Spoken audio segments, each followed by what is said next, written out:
Tujuan pembelajaran: menjelaskan klasifikasi kingdom plantae, menjelaskan ciri-ciri, struktur tubuh, klasifikasi dan siklus reproduksi Bryophyta, Pteridophyta, dan Spermatophyta. Menjelaskan tentang metode fenetik dan filogenetik tumbuhan. Menyajikan data hasil pengamatan tentang manfaat dan peranan kingdom plantae. Rumusan masalah plantae, ciri-ciri dan klasifikasi plantae, ciri-ciri umum plantae, klasifikasi plantae, fenetik dan filogenetik. Rumusan masalah plantae Bryophyta, Pteridophyta, dan Spermatophyta. Kingdom plantae. Plantae ialah salah satu organisme eukariotik multiseluler yang mempunyai dinding sel dan klorofil. Klorofil yaitu zat hijau daun yang fungsinya untuk fotosintesis yang sehingga tumbuhan mampu membuat makanannya sendiri atau yang sifatnya autotrof. Ciri-ciri kingdom plantae. Ciri-ciri plantae: multiseluler atau mempunyai banyak sel, autotrof bisa membuat makanan sendiri, eukariotik merupakan sel yang telah memiliki membran inti sel, terdapat dinding sel yang terbuat dari selulosa, hidup di daratan yang lembab atau perairan, dapat menyimpan cadangan makanan dalam bentuk amilum atau pati. Kingdom plantae juga terdapat dua metode, yaitu metode fenetik. Klasifikasi sistem buatan atau fenetik merupakan cara pengklasifikasian organisme berdasarkan satu atau dua persamaan ciri morfologi yang mudah dilihat. Misalnya, organisme dapat ditempatkan pada kelompok yang sama berdasarkan kesamaan tempat hidup, cara bergerak, atau ukuran tubuh mereka. Filogenetik. Filogenetik merupakan salah satu metode yang digunakan untuk menganalisis hubungan kekerabatan atau phylogenetic relationship suatu makhluk hidup. Di dalam filogenetika, kelompok organisme yang memiliki kesamaan karakter atau ciri dianggap memiliki hubungan kekerabatan yang dekat.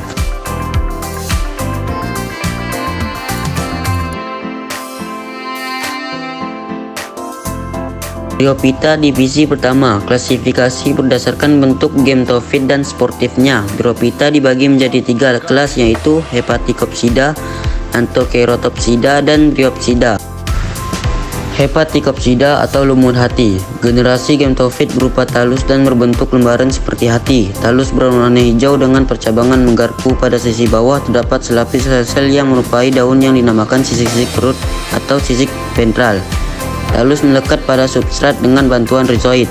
Sporofit selalu tumbuh dan berkembang di dalam gemtofit betina.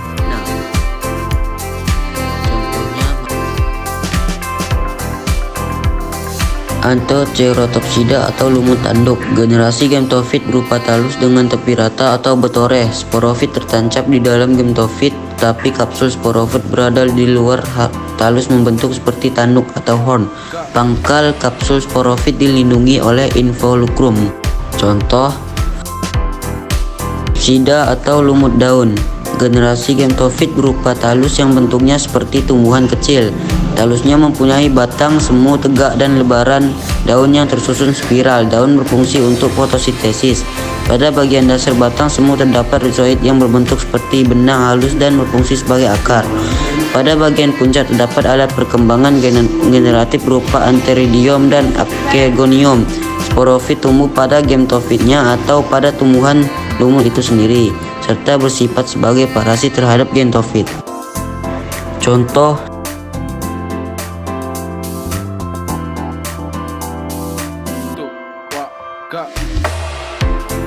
Bryophyta bisa ditemukan di air, tempat lembab, menempel pada tanaman lain, sampah, atau sisa tumbuhan lain, tidak menghasilkan biji, punya spora untuk berkembang biak, mengalami metagenesis atau pergiliran keturunan. Daun-daun muda menggulung, termasuk golongan Cormophyta bespora. Sporofit lebih dominan daripada gametofit. Mempunyai 4 struktur utama, yaitu lapisan pelindung sel yang terdapat di sekeliling organ reproduksi embrio multiseluler yang terdapat di dalam archegonia cuticula, melapisi bagian permukaannya, dan sistem pembuluh angkut. Struktur Pteridophyta yaitu berakar serabut sejati karena sel-selnya sudah terdiferensiasi menjadi epidermis, korteks, dan silinder pusat yang dalamnya terdapat pembuluh angkut, xilem dan floem. Berbatang yang berada di dalam tanah disebut rimpang, rhizoma. Daun-daun muda menggulung. Daun berdasarkan ukuran dan susunan anatomi makrofil, mikrofil. Berdasarkan fungsinya, trolofil atau daun steril, sporofil atau daun fertil.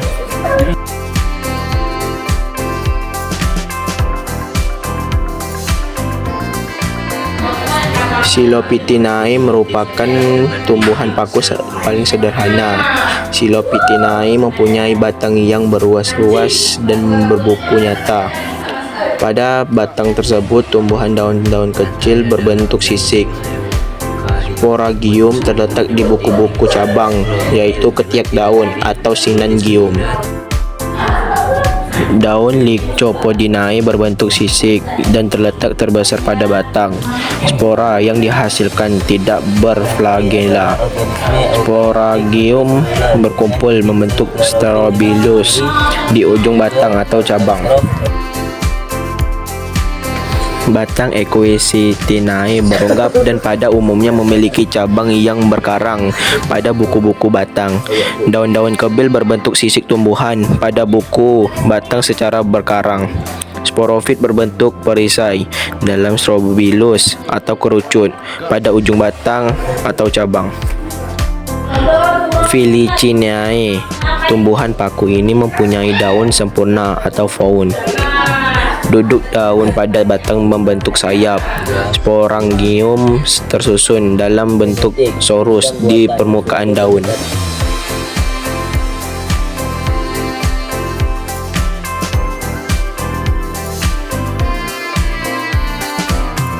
Reproduksi. Tumbuhan paku berkembang biak secara aseksual dan seksual. Reproduksi aseksual dan seksual pada tumbuhan paku terjadi seperti pada lumut. Reproduksi tumbuhan paku menunjukkan pada adanya pergiliran antara generasi gemetofit dan generasi sporofit atau metagenesis. Ciri-ciri: bereproduksi melalui biji, memiliki berkas pembuluh, bersifat autotrof, memiliki akar, batang, dan daun sejati, dapat menghasilkan sel gamet dan embrio. Struktur: akar tumbuhan berbiji berakar serabut dan ada juga tunggal. Sel-sel akar mengalami diferensiasi menjadi epidermis, korteks, serta silinder pusat yang di dalamnya terdapat xilem dan floem. Batang kayu maupun batang berair. Daun. Sel-sel daun mengalami diferensiasi menjadi epidermis dan mesofil. Mesofil tersusun atas jaringan tiang dan jaringan bunga karang. Klasifikasi: berdasarkan ada tidaknya daun bunga yang melindungi biji, spermatophyta dibedakan menjadi 4 kelas. Tumbuhan berbiji. Gymnospermae, tumbuhan berbiji terbuka. Angiospermae, tumbuhan berbiji tertutup. A. Gymnospermae. Pada Gymnospermae, bakal biji tidak dilindungi oleh daun buah, tetapi tersusun dalam strobilus. Berdasarkan struktur strobilusnya, Gymnospermae dibedakan menjadi 4 kelas. Cicadinae, tumbuhan menyerupai pohon kelapa, batang berbentuk tiang, daun majemuk menyirip. Daun tersusun berjejal di ujung batang. Daun muda menggulung. Sporofil tersusun dalam strobilus, jantan dan betina, dan berumah satu. Gingoinae, satu-satunya kelompok yang mempunyai kelompok paling sedikit sehingga dianggap tumbuhan primitif. Berumah dua, termasuk pohon beranggas. Daun lebar dan berbentuk kipas dengan tulang daun mirip rusuk yang menonjol. Gnetinae lebih maju dari kelas yang lain karena mempunyai perhiasan di strobilus. Berumah dua, anggotanya memiliki percabangan banyak dan ada yang tidak bercabang. Pertulangan daun menyirip. Bunga bersusun berkarang. Coniferinae, memiliki ciri khas yaitu selalu hijau sepanjang tahun dan disebut tumbuhan evergreen. Batang besar berkayu, daun berbentuk jarum. Ada yang berumah satu, ada yang dua. Strobilus, betina lebih besar daripada jantan dan terletak pada ketiak daun atau ujung batang berupa kerucut sehingga disebut tumbuhan berkerucut. B. Angiospermae. Pada tumbuhan Angiospermae, bakal biji tumbuhan di dalam daun buah. Angiospermae sering disebut Anthophyta atau tumbuhan berbunga. Angiospermae dibagi menjadi dua kelas.